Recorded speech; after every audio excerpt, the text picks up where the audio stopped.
Hello, everyone. We are back after a mid-season break.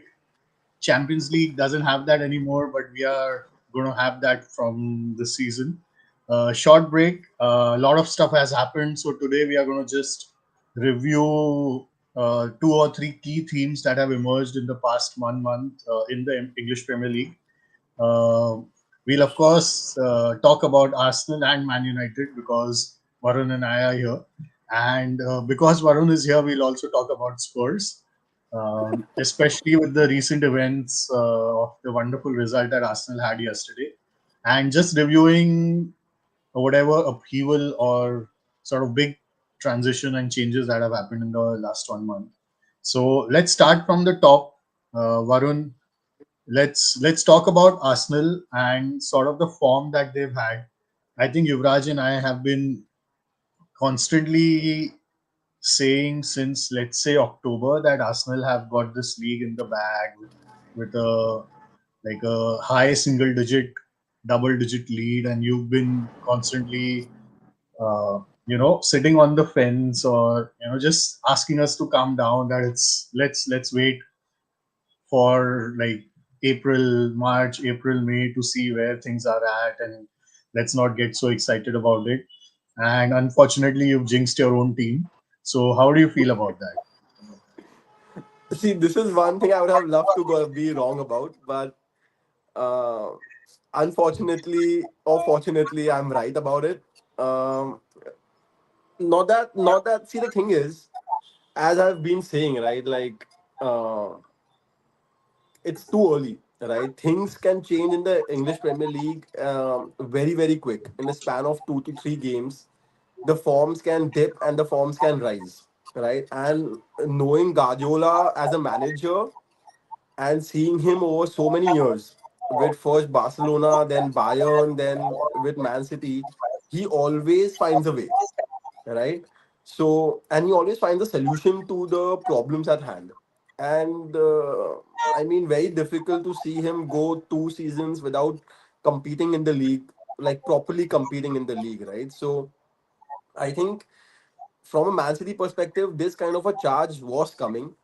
I mean, and also on the other hand, see, unless you have won something, right, the players are not in that mindset. So in this case, we have players who haven't won anything, and also we have a manager who hasn't won anything, right? It's a new kind of a process for both of them. So till the time you win something and you kind of inculcate that winning mentality, there will always be this ups and downs with the pressure on the teams and how the players are reacting to different situations. And that's what I was saying, and that's what is panning out. Having said that, we still haven't lost it, right? We still are in the driver's seat. We still are like, In even if control. Man City wins their game in hand, we are still like 2 points ahead, correct? So it's not as if it's a big issue. As I said, like when I was at that point, I was saying the season is not over. I will say at this point as well, the season is not over, correct? So I wouldn't kind of just hand over the title to City and be like, okay, fine, just because we have dropped a few points over the last 4 5 games, that means you have lost the season. No, I would still say let's wait it out. Let's see how it's going. It's too early. Still, like if you see 1/3 of the season is left, close to 1/3 or little less than 1/3 is left, right? So a lot of games are left. 11 games, 12 games. It's a lot. So let's wait. Let's see how it's going. Um, a lot of players at Arsenal actually need to reflect upon how they are playing as well. Arteta needs to reflect on how he is kind of setting up his team. Um, a lot of praise had been done about the Arsenal defense since the beginning of the season. They are a great defensive team, but to be the legends that everyone is touting them to be, correct? You have to perform like that over a consistently over a season, correct? You can't do defensively really well for half a season and then kind of screw up or kind of concede like lose goals how they conceded against United or in against Wolves. Even like the goals, like goal or potential goal that they could have considered against Spurs was like first one was Declan Rice error. The second, if that foul wasn't given on Gabriel, would have been an error as well by Gabriel's misjudgment. So I mean, they need to iron out these errors in their game. Again, going forward, I think winning the league, like there were times, there were like couple of games in which your starting lineup again was Maduake, Trossard, and Gabriel Jesus, right? With that top three, it's difficult to win the league, right? Gyökeres is just coming back in form, but again, he has been out of form for the majority of the season. Saka has been very patchy. Odegaard has been in and out. A lot of questions marks still. A lot of work still needs to be done. But I would say we are not out. We are still there.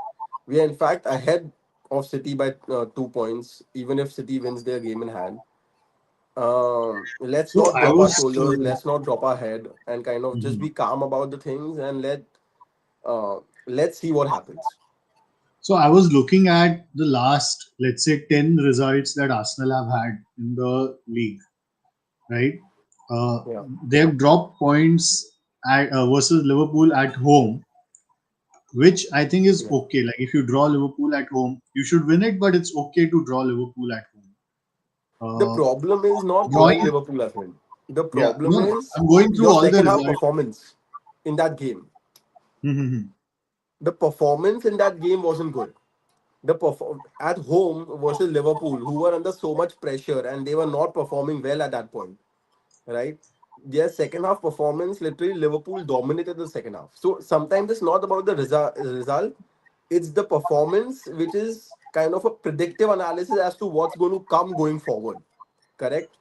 That game and a kind of recent form before that game actually kind of showed that this is kind of it can be toppled over very quick, like the results can follow the performance kind of a thing.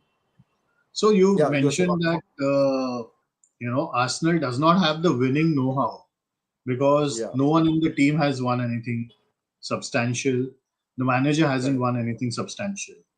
Do you think they could have signed one or two veterans for the squad who won it all, who could come and play for like half a season or a season and a half, just in a supporting role and give the team that mentality? Because I like coming from United perspective, I remember when United had won the first Premier League title, right? Again, Yeah, United had been barren for close to 2 decades. We had won correct. an FA Cup a couple of seasons before that, but other than that, we hadn't won a trophy, and or let's say we hadn't won the league. And Yeah, we did have a manager who had won in Europe also with Aberdeen before that, but he had been at United for a good 5 6 years and not won the league or done yeah, substantially well in Europe. And then we got Cantona yeah, in that season, in that mid-season, we got Cantona. And again, it's a funny story how we got it because Leeds had called United to ask for Dennis Irwin, and United just said no. That like immediately it was pushed back, and just on a like just for fun, they asked, "Okay, is Cantona available?" And surprisingly, Leeds said yes, and we got Cantona, who had won the Premier League the season before with Leeds, and he had that aura, like that winning aura, yeah, that sort of king aura, who yeah. carried United through to win that first league title. So Correct, maybe correct. not someone like Cantona who would be like a record transfer for that time and who would be entering his peak years or close to peak years, but let's say just for the sake of example, someone like a Casemiro, if you would come at decent wages for half a season or a season and a half, whatever contract you can give that kind of a player. Or if I think about it, Modric, someone like Modric, right? Like Modric went to AC Milan, I think this season, this off season. If Arsenal could have gotten him, that kind of a player adds a lot of know-how, and I think that perhaps is a misstep by Arsenal for by not adding such a player profile into their squad. What do you think about this? Could be, yeah, could be. See, again, I think that experience always matters. Correct. Hmm. A winning team, as you are saying, is always mixed of like a youth energy and a calm, level-headed, experienced person, right? So I think definitely I would say this is something that they could have definitely looked at, right? But I don't know. Like I mean, it could have helped, but sometimes you also have to understand ki, as Wenger always said, every signing you have to think very deeply and analyze very deeply as to how it can change the internal dynamics of the team. And I mean, like it cannot. Sometimes +1 instead of +1, it can be Mhm. -5 also, kind of True. a thing. So my So issue with it's Arsenal is that they, from the outside looking in, they were never linked to such profile of a player, they were never linked. Yeah, yeah, yeah. They were never which linked. indicates to me that they were never thinking on that theory. They were never thinking. Yeah, Yeah. you're right. So I think that is the mistake. Like if you think about it, if you evaluate the options, and then, even then, if you feel that okay, I don't think Yeah, this is going to work out, yeah, like there's going to be a plus minus whatever. I think like that is something that Arsenal are lacking, and we've been saying this for the past 3 seasons that Arsenal don't have the know-how. Arsenal don't have the know-how. The cycle has correct, to break somewhere and somehow, correct, correct. and they have not I done mean, this for the see, last three the seasons. thing is, from looking outside, right? I think Hmm. we are able to think, or we are able to judge that they don't have the know-how, right? But Hmm. I don't think Arteta looks at it that looks at it that way. I don't think the players look at it that way, and I don't think the sporting director looks at it that way. I don't think they are the no. I don't think they believe that that kind of a profile of a player, or that is something that is lacking in the team. I don't Hmm. think it's even crossed their minds. Like that are, I mean, they are like, that's what I'm saying. Like sometimes you really need to sit and reflect, because as a manager, as a sporting director, as players, you are just in that momentum, you are just in that zone, playing a game after every 3 days, that sometimes you don't have time to kind of just sit back and analyze the overall picture of where you are going wrong. Correct, unless it's in end of the season, Hmm. right, or something like that. This in the middle of the season, when the games are happening every 3 days, is probably difficult for them to know, okay, fine, this is what we need to plug the gap. Hmm. But as a fan who is kind of looking at it from the outside, like for us, this is like, okay, fine, it's kind of more obvious. But Hmm. I think, yeah, but you're right. I think this is something that they could have done.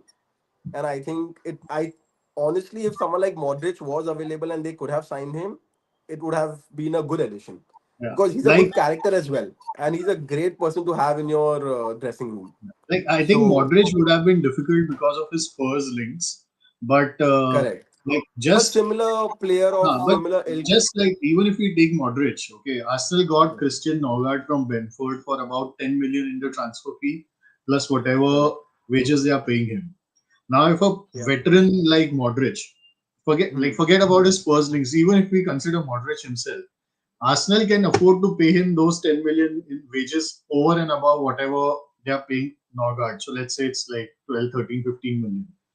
That's good Correct. enough to get Modric for a year or 2 years. And I think that kind of money is better invested on a player like Modric than on a player like Norgard, who is on a similar pathway where he's a veteran, I think 30, 31, 32 ish, with a lot of Premier League experience, but no winning experience. And he's not going to be your starter, he's going to be a backup player, just Correct. offering, like, just being a good guy in the dressing room, right? Correct. Correct. Correct. Correct. No, definitely, yeah, definitely. I can definitely see where you're coming from, and I think it would have been a good help in the dressing room. Mhm. Definitely. Just like getting the mentality correct, right? Like I think one of the things that they are getting wrong, I feel, in the last, I mean, last not just 10 games, but like in the last half a season, or like Mhm. since Christmas or something, is that they are the way they are starting the first half, it's very slow. Mhm. Like it's like they are cruising the first half, and it's like the game is then compressed into a second half, and then they are trying to score in the second half, which is becoming a little difficult with a low block. So it's like you're always behind the cue ball. Yeah. When you are there, there were times in this thing where City have dropped points, and then you expect the team to come out on a Sunday night and be like, we are going to come out, boom, boom, boom, in the first Mhm. 30 minutes, score goals and kill Mhm. the game. Mhm. Whereas those games have actually gone on and dragged on in the second half, and then the pressure comes, and then you end up conceding, or you are just 1-0 up, and kind of still giving the opposition an opportunity, basically. So that is True. something that's lacking, I feel. True. True. No, I agree. I That agree. Like, that ruthless winning mentality is lacking, hmm. basically, according to me. Just like while you were talking, I was thinking about other possible veterans who could be available and who could sort of do the job. And like every single player I can think of is sort of a legend or like a key piece of the furniture at a key rival of Arsenal. Like I thought of Thiago Silva, who could just like come and be, like this sort of defensive leader. He'll play maybe 5 or 10 odd games in this half season or something, but he'll give that know-how of winning. You know,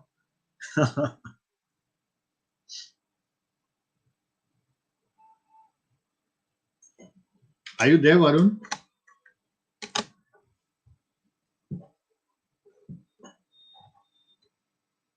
So I don't know whether I'm frozen out or Varun's frozen out, but considering that I feel I'm not frozen out, I'll continue with the podcast.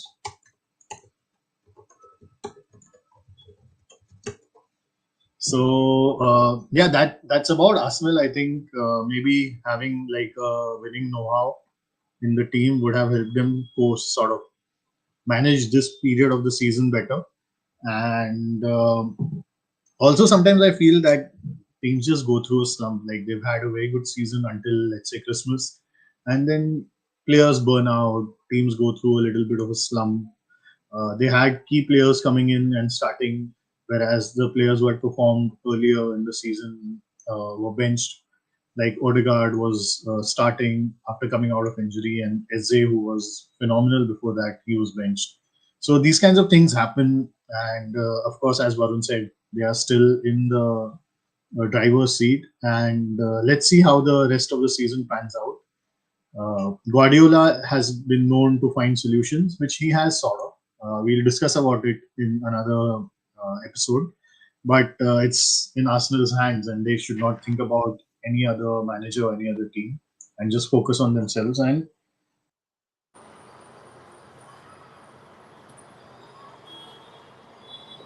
are you back? Yes, sorry, some network No problem. No issues. problem. No problem. I Um, did. I did a quick wrap up of the discussion for the viewers.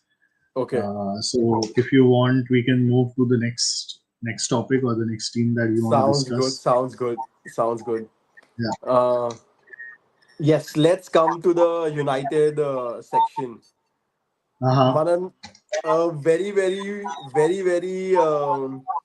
happy and great last few weeks for you, both personal life and when it comes to Football being a life. United fan. Yeah. Yes. Yeah. The personal life thing is, of course, the highlight.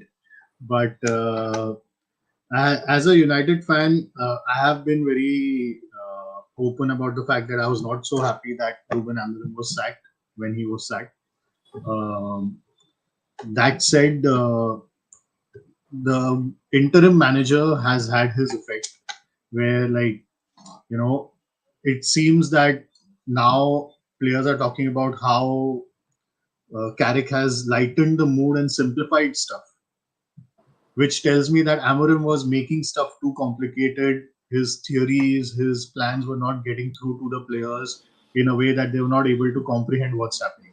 They might be too complex, and a lot of managers do that, and sometimes a lot of players not are not able to understand those things. So these set of players, they are happier, it seems, with the tactics that Carrick is putting out, and he's been very flexible.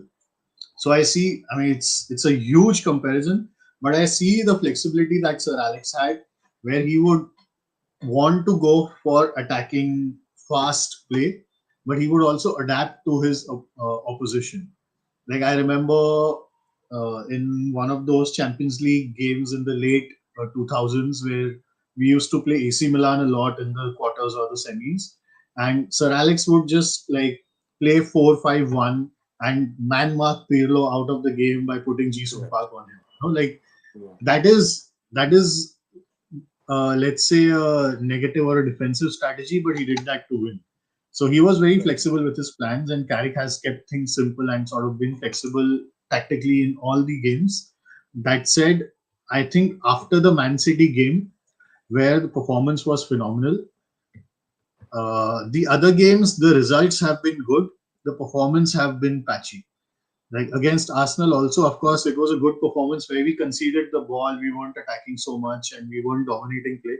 Yeah, against City, we were dominating play, even though we didn't have a lot of possession. Against Arsenal, we weren't dominating the game, but we still got the result. Against Fulham, I think that was the first big test which we cleared also, and we dropped points in the last game. So he's been flexible, and it's just 5 games, and now people are talking about Carrick as the Messiah and like he should get the full time contract, etc., etc., etc. I think we should just wait for the end of the season to come, and the club should do a thorough analysis of the profile of manager they want.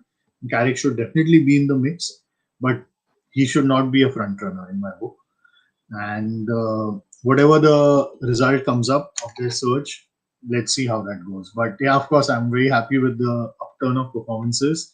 I'm very. It's unfortunate that that particular United fan who's been waiting to cut his hair once United wins 5 games in a row, he still will have a bit more time to wait because United are now going to play 5 games in 5 weeks. Actually, there's an international break, so maybe 5 games in Yeah. 7 weeks. So another 7 weeks for him to get an opportunity, perhaps to cut his hair. But other than that, yeah, it's a happy period. Don't you think that this is something a reaction which is very very similar that players had to when Solskjaer started managing United, It because is. It is. it was right after Mourinho, right? Yeah. And they had a very similar reaction to Solskjaer kind of managing them in the first 5 to 7 weeks. The players came out and they were like, "Yes, Solskjaer is making it very simple. The dressing room is very happy. There's light-hearted. We are able to enjoy our game again." Um, I So think so it's I think there's similarities, of course, but there's also very like key differences because I don't think like Mourinho had created a toxic atmosphere in the dressing room, whereas I don't think Amorim had done that. Like players were criticizing the atmosphere in Mourinho's tenure, but no, none of them have criticized Amorim. Like they have all come out and complimented Amorim and complimented him by saying that he was trying to do the good, trying to do good things. He was trying to create a change, and we are very grateful for him to have been there. So I think it's more just about the tactics rather than the dressing room atmosphere. The tactics I think are like getting through to players more because of let's say the simplicity. I mean I don't want to use the word simplicity. I think maybe the familiarity, let's say, because again we are playing four at the back once more, two midfielders, one number 10. So more players are playing the roles that they have trained for for their whole footballing careers, and I think that's it. Also, um, just the whole because you have a local like the sort of a thoroughbred from the club being at the head of the club, and because of the change the media is slightly sort of less toxic around the club now. Of course the results help. Like let's say if Carrick had lost 3 and drawn 1 out of the 5 games, then media would have been on his case and on the case of the club again. So results help also. But yeah, I think overall it's just a new manager bounce, let's say. Like credit to yeah. Carrick, but it's also a new manager bounce. And it is similar to what Solskjaer had, and Solskjaer had it for like a good 3 4 months. The day he got the permanent job was when that season derailed a bit. Overall, I think Solskjaer still did a good job in his 3 years. And what messed his time up really was the signing of Ronaldo. Ronaldo. But again, that's a topic for another session. So yeah, there are similarities, but it's too early to sort of call both their impacts equivalent. And I definitely think the source was different. Like Mourinho versus Amorim, I think it was a very different atmosphere in the club, toxicity wise. What should Carrick do for you to come out and say after the end of the season that okay, yes, United should hire him? I think, let's say we have 10 odd games left. I don't know exactly how many, but for example, if we have 10 games, Yeah. I would want us to win 8, draw 1 and Okay. lose 1 at best or at worst. And more than the results, like these results are imperative for me, but I would also want to see performances where we are Okay. on the front foot, where we are dominating games, where So and United dominating have games 12 games doesn't. left. Yeah, so 12 games left, right? So let's say 9 victories, 2 draws, and 1 loss, or 9 victories, 1 draw, and 2 losses. That kind of run, I would be happy with in terms of results, but results That are not run doing it for me, that run can probably take you to number third in the league. which I don't think is unfair. Like I think we have a I'm good just chance saying, of yeah. beating. Yeah, yeah, yeah. I think we United are in a fair shout of being third because Villa will have European commitments also, Yes, right? yes, for So sure. and their squad is not so deep as well. So like Yeah, United have a big advantage, and that's why I think run of 9 wins, 1 draw, and 2 losses also is not like so difficult. I mean, it's not easy, but it's not blue once in a blue moon kind of probability. correct. So So that, basically, like a you are expecting like an easy Champions League qualification from here and good performances, and you think yeah, like Carrick gets the job. performances where like you need to dominate the games, and dominating doesn't mean having 60-70% of possession. I think Yeah, yeah, of what course. we did against Man City was also total domination Yeah, without having a lot of possession. So in games which are where we are facing opposition like City, I think there might be one or two only, not many more. Uh, we still sort of come out and play and dominate the game, and we sort of create a lot of chances while maintaining a good defensive record. So I think like creating chances from open play against teams with a low block have been a problem for United for a long time. And if Carrick can solve that by creating patterns of play, then that something is the biggest indicator for me that okay, he is a manager to take United forward. fair enough. Fair enough. Who do you think will be the fourth team along with United to qualify? Will it be Liverpool or Chelsea? We'll just quickly touch upon this topic, but we'll discuss this in detail when you will Why be are we here. not talking about Villa though? Or Villa. I think Villa might drop off from here. So Mm-hmm. that was just my personal cognitive Okay. bias coming in over there. But okay, fine. Uh, Villa, Chelsea, or Liverpool.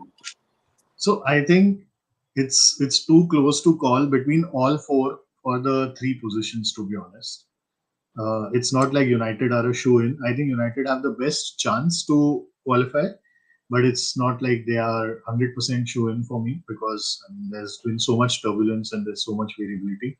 Um, I have a feeling that Chelsea will qualify and Liverpool will qualify in the top five along with Wow. United. Yeah, because I think I it don't want just Liverpool to means qualify. I don't want Liverpool to qualify either. No, I don't want Liverpool to qualify either, but I don't want to be a prude also. So I think it means a lot more to these two clubs to qualify than to Villa. Like if Villa finishes sixth, it is still a successful season for them. But if Chelsea or Liverpool finish sixth, it's not a successful season for them. You know, and sort of No, that I motivates was me. just kidding. I was just kidding in reference to the game that they played against Man City. Yeah, I really wanted my Allison and like the way they considered the last two goals against City. That was like I was like shit, man. Come on. So yeah, but yeah, just kidding. I mean, Okay. yeah, No, but no, I yeah, genuinely don't want Liverpool to qualify, but I think like it just means a lot more for Chelsea and Liverpool or United to be in Champions League than for Villa, and that I think will sort of drive home these three teams over Villa. like I would love for Villa to qualify, correct? But I Yeah, I don't I just feel that I don't think they have that much left in the tank by the in the run in. Like as you Yeah. said, like extremely thin squad, Champions League games. They're already running on fumes. I mean, I think a high probability of them dropping points. Yes, yes. Europa League, not Champions League, which is Or Europa worse League, because you yeah, play Europa League. Thursdays. Correct, correct. Yeah, yeah. Yeah. It's Newcastle which is in the Champions League. Yeah. Correct. Uh, okay, coming to our last topic, which is Spurs. So, what are your views? Uh, it's a difficult call. I think Spurs is a long term project. It's not a short term gig. Uh, Unfortunately, the results were so bad in the league that uh, Thomas Frank had to go. I think he's been very unfortunate with injuries also. His two best creative players have been injured practically since day one for him, which is Madison and Kulusevski. And that's why creativity has been a big challenge for them.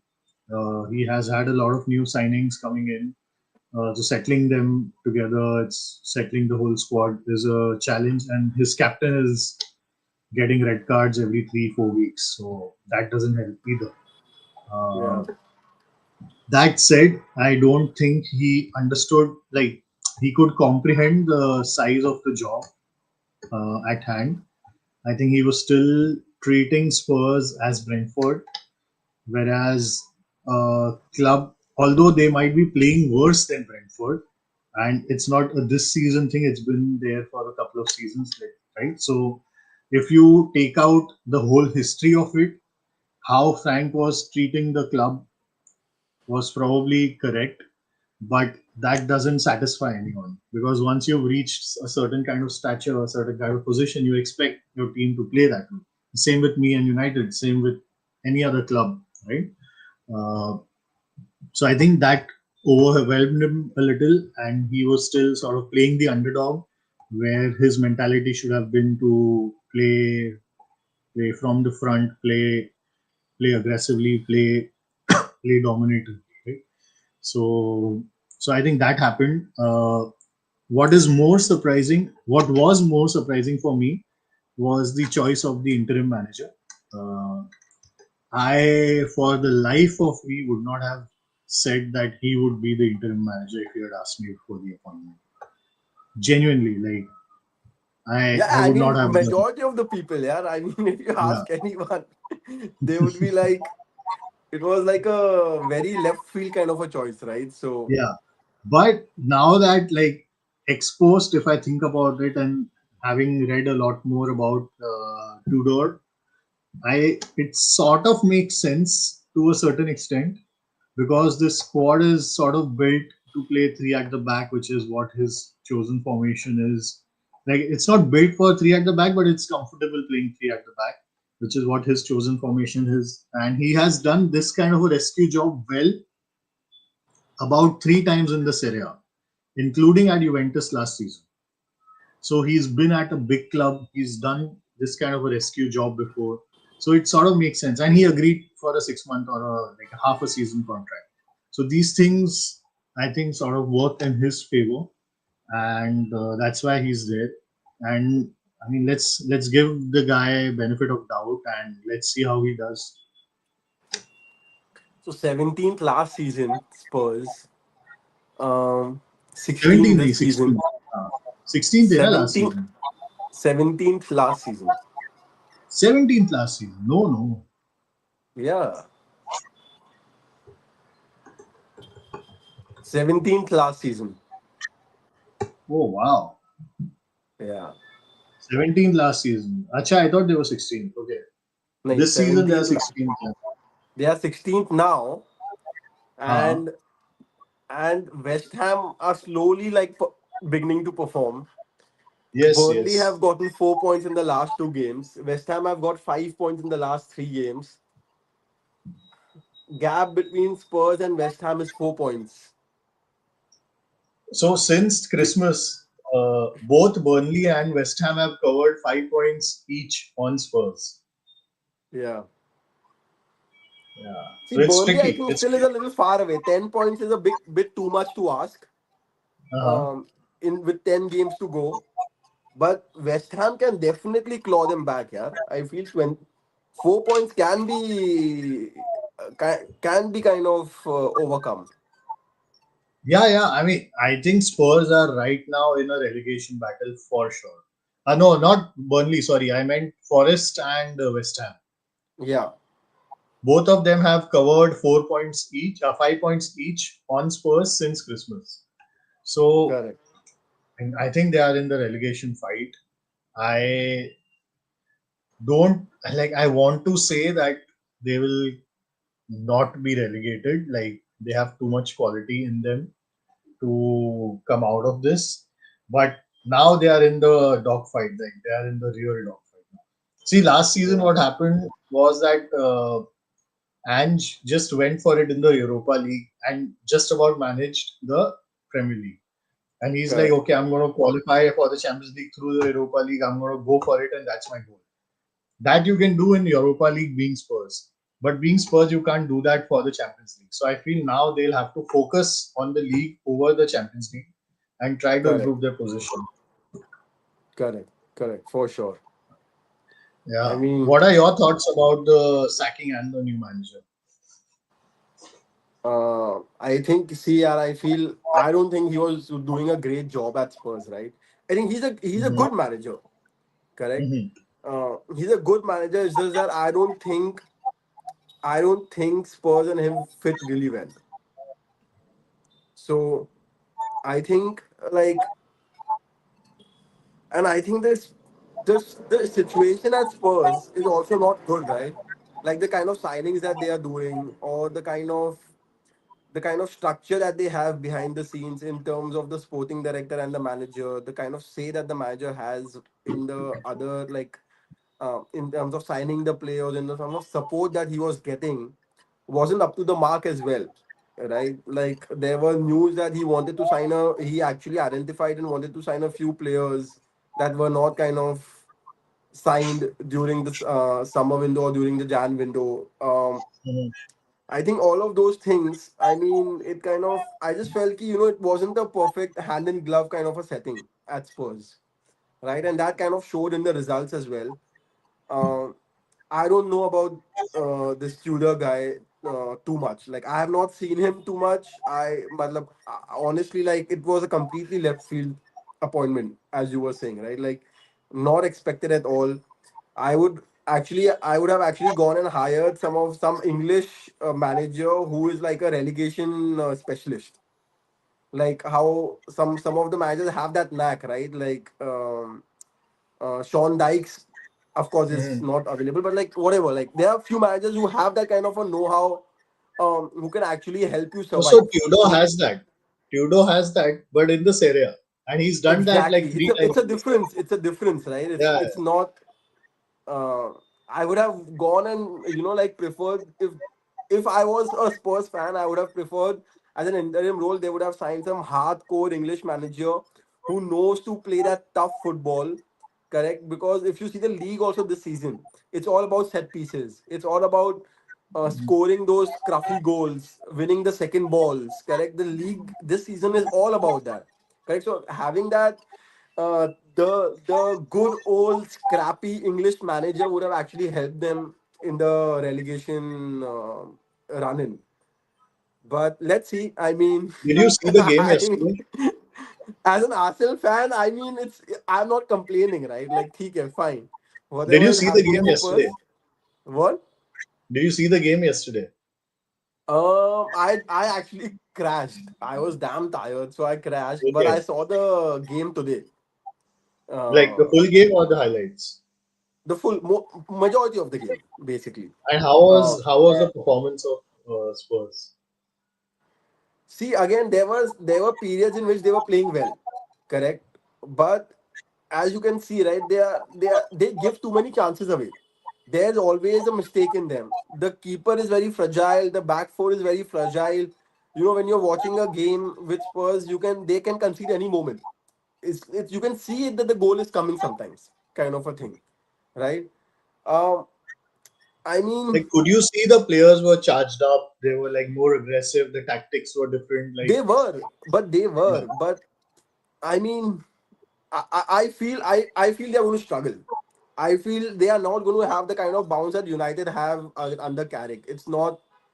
I think the quality of players is not there, and I think uh, the attitude of players might be a little better, but I think they don't have that uh, kind of support system or kind of guidance also to kind of do that well, Hmm. according to me. And honestly, the players are not that great. Mentally, they are not up to the mark, and I don't think they are up to the mark when it comes to skill as well. A lot of Hmm. injuries, as you said, captain getting red cards after red cards for no fucking reason. I mean, it's kind of I mean, it's a mess. It's a complete mess over there. Again, as an Arsenal fan, I'm completely happy about it, right? Like I mean, ठीक है. I'll be even happier if they get relegated. So it's uh, ठीक है. Like not to wish anything bad for anyone, but ठीक है, यार. I mean, sometimes you have to enjoy enjoy these things Yeah, as well. I mean, someone's got to get relegated, right? So Exactly, right. why not? Might as well be Spurs. I don't think they'll be relegated though. Like that's my personal opinion. Uh, but uh, but I think they will have to fight it out real bad. Like they are not going to be Stranger things out have of the. happened. Sorry. Stranger things have happened. Yeah, yeah, of So course. I think Spurs getting relegated is stranger than Leicester winning the league for sure for me. did no one imagine Leeds getting relegated, yeah, when they No, had no, the that kind of a no, no. At squad at that that time, point. nahi, but at that time they were in a lot of like financial difficulties. Like there was like bankruptcy coming up and all those things. But So they had really they good were, players. but the situation was bad the whole season. Like everyone since the beginning of season thought कि अरे ये तो relegation हो सकता है. Spurs का only now people are thinking कि अरे ये तो relegation हो सकता है. Like that way. Fair enough. But yeah, let's see. Yeah. Interesting last 10, 11 games to come. Both Hmm. top of the table for the Champions League qualification and the relegation battle. So everything is up for grabs. Let's Yeah. see. It's an exciting season. Yeah. And a A close lot of season. So that's good. yeah. And we'll Uh-huh. have a lot more to talk about next time. Yeah. I think we had discussed about a few more topics to discuss and Yes. talk about in the stream. Yes. So we'll do that next Yes. time when we have our full complement available. And Definitely. yeah, so Cool. Let's wrap it up. yeah, let's close it. Okay, thanks for watching, everyone. Hit the like button, share, subscribe. Do let us know what you think of the top of the league battle, the top four battle, and the relegation battle. We would love to hear from you all, and we'll see you next week. Bye bye.